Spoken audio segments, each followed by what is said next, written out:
Well, fracking is a hot topic in the area, and at tonight's East Palestine Village Council meeting, it turned into a heated discussion. 27 First News reporter Matt Horn was there. He joins us now to explain why the community is split on this issue. Matt?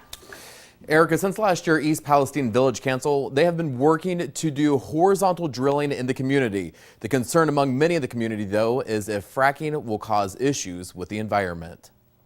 Inside of the East Palestine Municipal Building, a community divided on leasing property for horizontal drilling took center stage.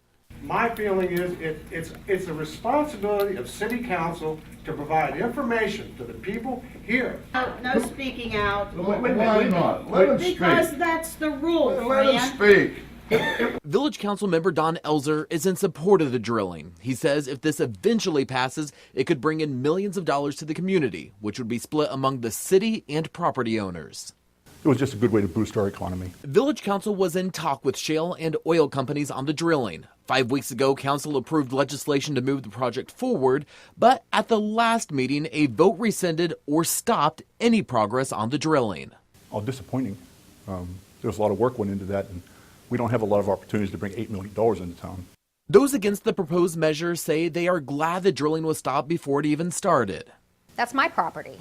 That's not City Council's property. Another concern opponents have is the fracking that comes along with the horizontal drilling, and say the council has ulterior motives. It's the environmental.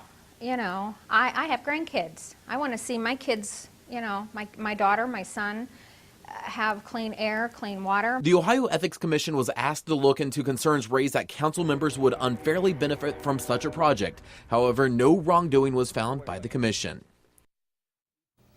And obviously there are people on both sides of the issue, so if drilling is eventually approved by Village Council, how will it be affected? Ohio state law requires at least 65% of the people in the community to agree to the measure before everyone would have to participate.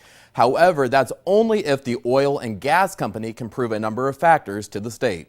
Dave? Interesting. So has that scenario where other incidents in Ohio where a state has had to get involved because of that magic 65%? Dave, I talked with a spokesman for the Ohio Department of Natural Resources earlier today. He says since 2011, there have been more than 24 cases and from applications by the oil and gas companies, and there have been mixed answers and responses from the state. All right, Matt, thanks. Interesting. We'll continue to follow it. Well, the man who